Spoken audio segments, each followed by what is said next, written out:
Berlatar di sebuah lokasi tertentu, cerita diawali dengan memperlihatkan pasukan khusus Amerika Serikat yang sedang melakukan aksi penggerebekan terhadap kelompok yang diduga teroris, di mana saat dua target musuh sedang menyiapkan amunisi, seorang anggota regu bernama Carp diam-diam menyelinap dan berhasil melumpuhkan mereka dengan skill bela dirinya.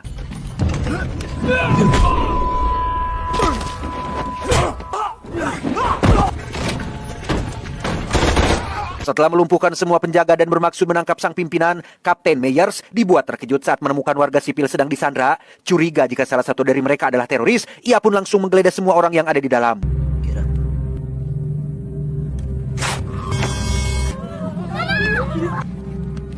Alhasil, Meyers mendapati seorang emak-emak yang menenteng bom dan sepertinya akan digunakan untuk bundir, sehingga Meyers segera menyeretnya keluar untuk diinterogasi. Namun, alih-alih mendapat jawaban tentang di mana lokasi bos mereka, si emak justru memilih cara seperti ini daripada harus buka mulut.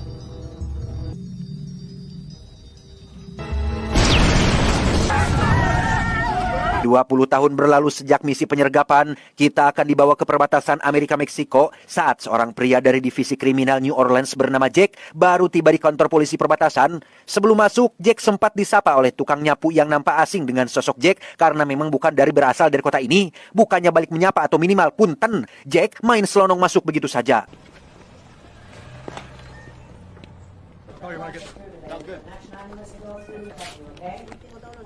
Setelah menunjukkan lencana dan diarahkan ke ruang rapat, Jack langsung disambut oleh seorang kapten cantik bernama Ramona dan memperkenalkannya pada anggota lain. Kapten menjelaskan jika target mereka kali ini adalah seorang kartel narkoba dari Meksiko yang dikenal sangat licin dan sukar dilacak. Mereka biasa mengedarkan barang haram dengan melibatkan para pembunuh bayarin terlatih yang kebanyakan adalah mantan prajurit terbaik Kesatuan Amerika Serikat pada masanya. Okay, that's all. Karena Jack baru dipindah tugaskan dan ini adalah hari pertamanya masuk kantor, Ramona menyempatkan untuk memberikan sedikit arahan terkait peraturan atau regulasi yang berlaku di wilayah barunya. Ia juga berpesan agar Jack tidak membuat keributan dengan warga lokal. Bukan apa-apa, Ramona hanya ingin Jack fokus pada apa yang jadi tujuannya dan jangan membawa adat goreng patutnya ke kota ini. Stay out of trouble with the locals. Am I making myself clear? Yes, ma'am. Pretty creative on your part. Sebelum pulang, Jack memutuskan mampir ke sebuah kafe yang jaraknya tidak terlalu jauh dari kantor polisi tempat Jack bekerja. Tiba di dalam, ia langsung menjadi pusat perhatian semua orang, bukan hanya karena dia pendatang baru, melainkan karena jarang-jarang mereka melihat pria tinggi besar menenteng hewan peliharaan.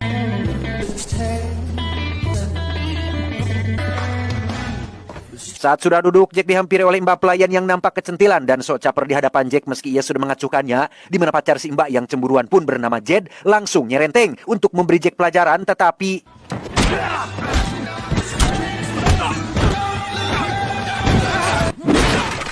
ya, 4 pria termasuk Jed berhasil Jack tumbangkan dalam waktu singkat, sehingga sudah jelas bahwa di balik sikap Jack yang sedikit ngomong, terdapat sisi brutal yang menandakan jika dia bukan orang sembarangan.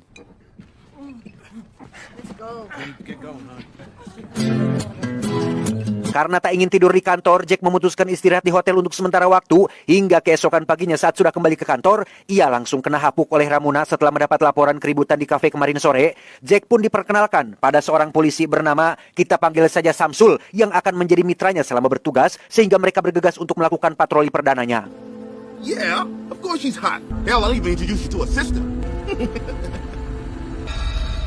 Selesai mengantar Samsul pulang, Jack kembali ke hotel dan langsung tidur karena sudah lelah seharian papanasan, di mana kita akan diperlihatkan dengan Jack yang bermimpi tentang keluarganya. Entah apa maksud dari mimpi tersebut, Jack seketika terbangun lalu menghampiri si kelinci sambil berkata bahwa saat ini ada sebuah misi penting yang harus segera diselesaikan. Ketika Jack sedang memeriksa berkas profil para penjahat, tiba-tiba Samsul datang dan mengajaknya pergi ke lokasi yang sedang terjadi baku tembak antara pihak kepolisian dengan anggota kartel narkoba yang berusaha menerobos pagar perbatasan.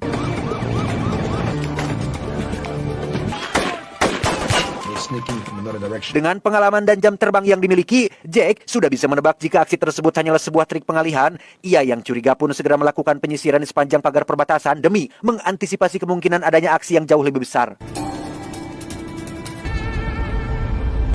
Right in front of us. All right, let's go get him. I don't think so. Dan benar saja, para penjahit sengaja memanfaatkan gelap malam untuk menjalankan aksinya, di mana jumlah mereka yang banyak ternyata cukup untuk menciutkan nyali 2 petugas yang berada di lokasi. Daripada jadi bulan-bulanan para penjahat, mereka memilih kabur demi menyelamatkan diri, sehingga tak ada pilihan lain bagi Jack selain pasang badan dan melakukan perlawanan. Over there.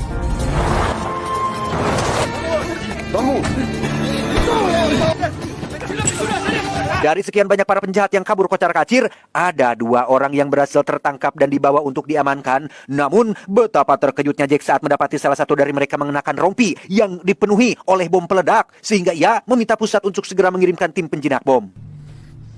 And call the bomb squad. Come on.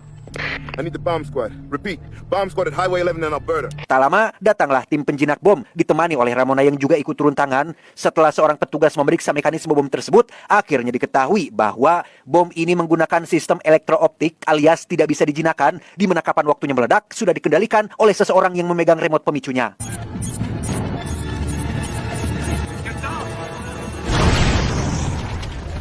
Selesai mencegah para penjahat melewati perbatasan, kita akhirnya akan diperlihatkan dengan dalang di balik kekacauan ini, yang tiada lain adalah Meyers CS yang masih memantau Jack dan kepolisian lain dari kejauhan. Entah siapa yang memperkerjakan mereka, tapi untuk malam ini, Meyers memilih mundur dan akan menyusun rencana lain waktu. Come on, paramedics, man down! Singkat cerita, esok pagi pun tiba. Beralih ke istana milik seorang bos kartel Meksiko sekaligus orang yang menyewa Mayer CS dalam penyerangan semalam. Dia bernama, kita panggil saja si bos kartel. Gagal dengan misi semalam, si bos kembali menugaskan Meyers membuat pertemuan dengan pesaing bisnisnya untuk membahas pembagian wilayah tempat mereka mengedarkan barang haramnya. Nino's contact was calm. Ditemani Meyers dan Karp, si bos melakukan pertemuan di sebuah kandang kuda terbengkalai demi menjaga kecurigaan para polisi. Mereka tidak sadar jika Meyers sudah menyiapkan jebakan gas beracun di tempat ini, sehingga ketika semua orang lengah, Meyers mulai melancarkan serangan yang membuat Sirkan tewas keracunan gas, termasuk menghabisi si bos dan mengambil alih kerajaan bisnisnya.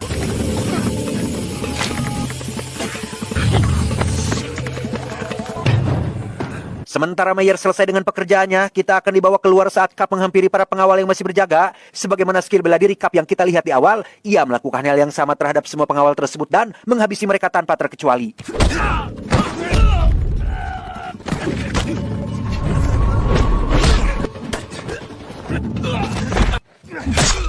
Kembali ke kantor saat sosok Meyer sedang jadi fokus pembahasan di ruang rapat, termasuk soal bom optik yang mereka gunakan dalam setiap aksinya. Meski bom tersebut tidak sensitif terhadap sentuhan, mereka diminta tetap waspada dan segera menjauhi bomnya, karena masih ada si pemegang remote yang bisa meledakkannya kapan saja. So be careful out there, but watch for the decoys.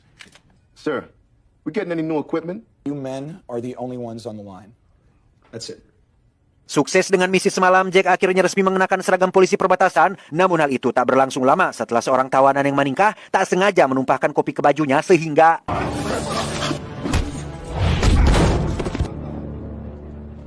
Selesai dengan tawanan barusan, Jack ditemani Samsu langsung bergegas untuk melakukan patroli kedua. Dalam perjalanan, mereka tak sengaja melihat aksi pemalakan oleh 2 orang preman lokal terhadap salah satu warga, sehingga mereka langsung putar arah untuk memberi pelajaran.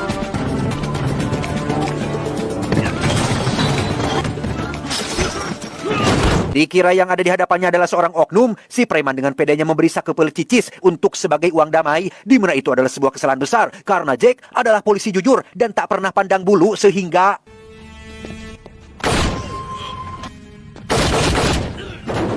Terlepas dari apa yang telah Jack lakukan barusan, tanggapan miring kembali datang dari Ramona yang memang sedari awal melarang Jack untuk tidak mengusik warga lokal, yang ketika Ramona masih nyerocos ngegeleneng Samsul dan Jack, datang seorang pejabat haus pencitraan yang dalam siaran langsungnya menyebut Jack sebagai pahlawan kota demi mendapat keuntungan atau dukungan suara saat pemilu mendatang.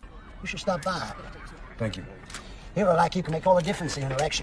Alhasil, Meyers yang mengetahui keberadaan Jack dari siaran berita di televisi segera meminta Karp untuk mengawasi dan menggali semua informasi tentangnya. Sementara untuk Jack, ia kembali ke kafe untuk sarapan bubur ayam, di mana Jed yang kakinya sudah rengkod tiba-tiba menghampiri Jack untuk sekedar minta maaf dan mengaku bahwa ia menyesal atas perbuatan seenak jidatnya tempo hari. Accepted. Thank you. Di saat yang sama, kita akan diperlihatkan pada aktivitas yang berlangsung di sebuah gudang, di mana Meyers dan Karp tengah mempersiapkan ratusan paket barang haram untuk dikirim lewat sebuah bis berkodok pariwisata, lebih tepatnya pada kotak bagasi kedap udara, sehingga paket tersebut dijamin tidak akan terendus oleh penciuman anjing pelacak kepolisian, kecuali para petugas bea cukai yang sebelumnya sudah mereka suap. Tak hanya itu saja, mereka juga telah memodifikasi bis ini sedemikian rupa seperti melapisi seluruh bodi dengan bahan titanium dan baja berlapis ganda untuk mengantisipasi kemungkinan terjadinya kekacauan tak terduga. Titanium plated armor. Oh yes. Hari ketiga Jack berpatroli, ia sempat melihat sebuah keluarga yang seketika mengingatkan Jack pada putri sematawayangnya. Tiba di kantor, Jack kembali mengalami insiden saat secangkir kopi tumpah dan mengotori seragam dinasnya, sehingga mau tidak mau, Jack melanjutkan patrolinya dengan kaos ala kadarnya. Damn it. Masih di hari yang sama, Meyers dan Cup terlihat sedang bersiap melakukan pengiriman, di mana mereka menyamar sebagai jemaah gereja dan mulai berbaur dengan para rombongan jemaah lain untuk mengelabui petugas perbatasan yang akan memeriksa bis mereka nanti. Di saat Jack dan Samsul menjalankan patrolinya, terlihat bis Meyer CS mulai memasuki pos pemeriksaan di gerbang tol perbatasan. Seperti yang telah dijelaskan di awal tentang paket yang disembunyikan dalam ruang kedap udara, hal itu berhasil mengelabui anjing pelacak untuk menciumnya, sehingga petugas hanya tinggal memeriksa paspor para penumpang, tetapi...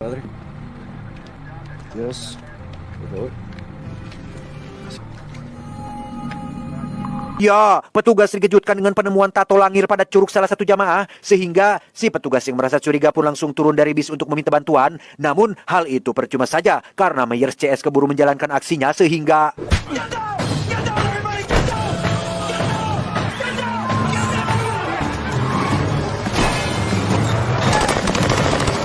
Nah, bagi para jamaah tak bersalah yang kini posisi mereka sudah terjebak, bahkan sang pendeta harus dibuat tak berdaya saat salah satu antek menyiksa dan menyuruh rekan-rekan jamaahnya agar tetap diam, di mana Jack dan Samsul yang menerima kabar tersebut pun langsung meluncur ke lokasi saat itu juga.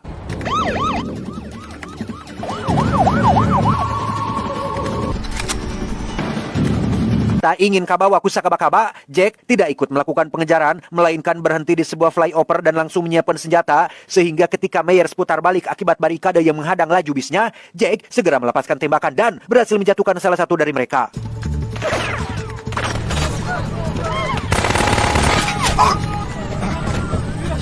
Dengan cepat, Jack kembali ke dalam mobil dan melakukan pengejaran bersama polisi lain. Namun karena sebelumnya Meyer sudah melapisi bis ini dengan baja, hal itu membuat para petugas benar-benar kesulitan untuk menghentikannya.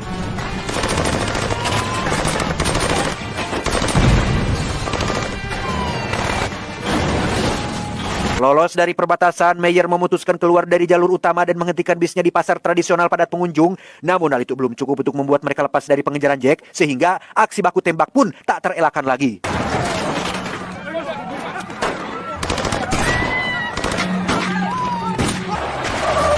Sementara Meyers dan Cup berhasil menghilang dengan berbaur dengan warga sekitar, Jack nampak kesulitan untuk membalas tembakan akibat terhalang para jemaah yang berhamburan menyelamatkan diri, sehingga ia menyelinap ke dalam bis untuk menghabisi mereka dari jarak dekat.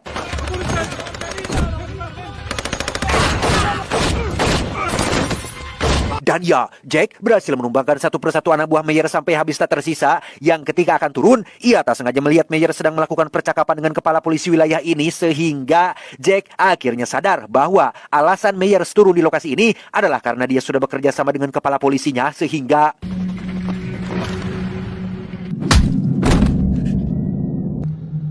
No te muevas. Disinilah Jack sekarang ditahan oleh kepolisian akibat dirinya yang ikut campur dalam urusan bisnis Meyers. Setelah dilakukan pemeriksaan dan pencocokan data, akhirnya diketahuilah bahwa Jack adalah agen utusan Amerika yang ditugaskan khusus untuk menangkap Meyers, di mana ia langsung diseret dan dijebloskan dengan salah satu napi paling brutal di penjara ini untuk mengetahui seberapa kuat ia mampu bertahan.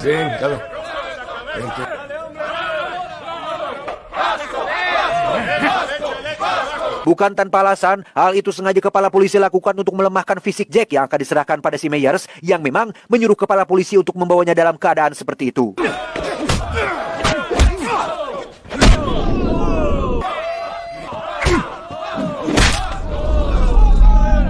Sejenak kita tinggalkan dulu Jack dan kembali ke kantor polisi saat si pejabat tengah memimpin upacara pelepasan untuk 4 polisi yang tewas pada insiden di perbatasan tadi, termasuk Ramona yang juga menghadiri upacara ini. Tak lama, ia mendapat telepon dari si tukang nyapu yang sempat kita lihat di awal film tadi. Ia mengaku jika saat ini sedang dalam masalah dan meminta Ramona untuk segera datang karena nyawanya sedang terancam.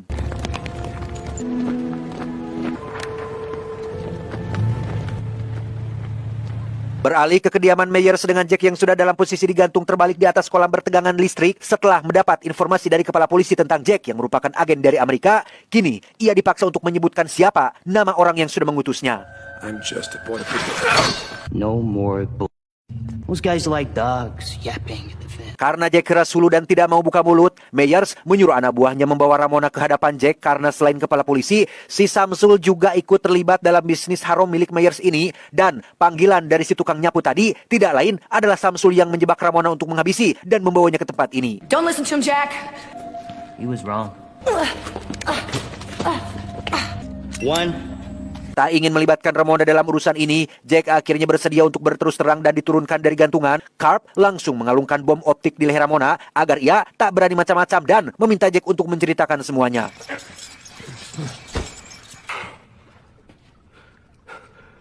Okay, I will tell you. Disinilah akhirnya terungkap bahwa satu-satunya alasan yang membuat mental Jack begitu kuat adalah karena ia kehilangan putri sematawayangnya yang tewas akibat overdosis 3 bulan lalu, sehingga ia mengajukan diri dan berjanji akan menghabisi Meyers dengan tangannya sendiri. Had a family. Dalam kondisi Jack yang tak berdaya itulah, Meyers mengeluarkan remote pemicu dan memaksa Jack untuk melindungi Ramona dari ledakan optik di lehernya, di mana ini hanyalah sebuah prank atas ketidakberdayaan Jack karena Meyers hanya akan meledakkan bom lain yang ada di tempat ini.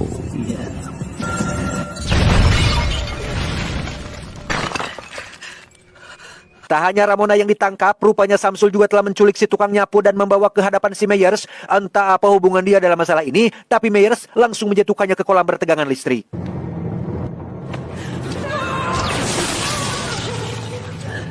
Sebagai jaminan atas paket seharga jutaan dolar yang kini disita oleh pihak kepolisian Meksiko, Jack dan Ramona digiring untuk dikurung dalam sebuah gudang anggur. Namun, bukan Jack namanya jika harus menyerah oleh hal sepele seperti ini. Ia berhasil memancing emosi Samsul yang dimanfaatkan Ramona untuk melakukan perlawanan sehingga...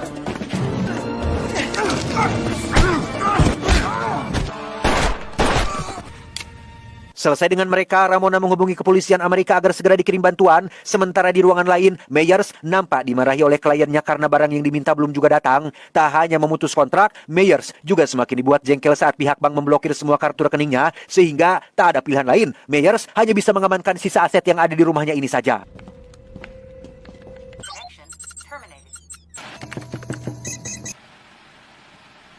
Di saat yang sama, Jack dan Ramona berhasil melumpuhkan satu persatu penjaga dan langsung menjadi keberadaan Meyers, di mana Meyers semakin dibuat rungsing saat si kepala polisi berkhianat dan sama sekali tidak memberikannya bantuan, sehingga membuat Meyers semakin terpojok.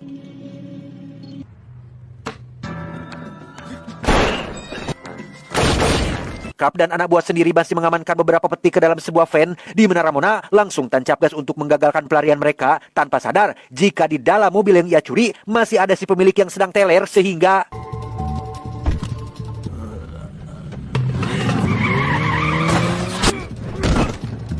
Tak lama, muncullah tim bantuan yang langsung menghujani Carp dengan peluru panas, di mana itu memberi Jack cukup waktu untuk melumpuhkan orang-orang yang ada di dalam dan membantu penyergapan yang ada di luar.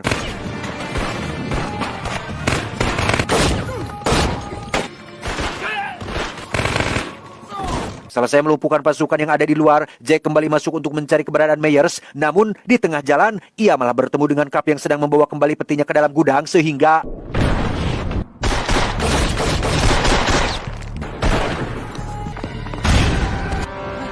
Nyaris mati akibat granat yang meledak di hadapannya, Jack kembali bangkit dengan Carp yang sudah menodongkan pistol di depan babangusnya. Namun karena senjata api bukan gaya bertarung Carp, ia pun membuang dan menggunakan pisau untuk menghadapi Jack sampai akhirnya...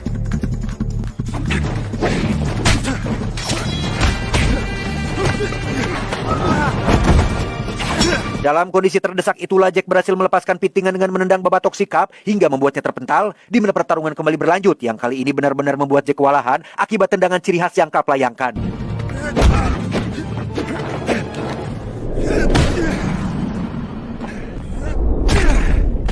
Meski dengan usia yang terbilang tua, hal itu sama sekali tak membuat Jack mundur apalagi menyerah. Ia mulai mempelajari teknik bertarung Carp hingga menemukan celah untuk mengalahkannya.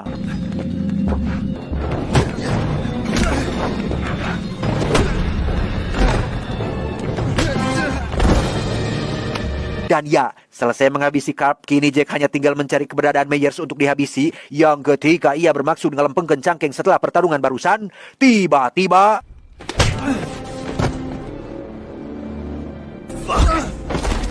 Ya, muncullah Myers yang langsung menghapuk Jack hingga kembali terkapar. Tidak seperti Cap yang ingin merasakan sensasi bertarung dengan tangan kosong, Myers memilih cara cepat untuk menghabisi Jack dengan pistol di tangannya. Namun, niat Myers harus terhenti saat Jack membuka jaket berisi bom peledak. Berikut pemicu yang sudah siap kapan saja diledakkan sehingga...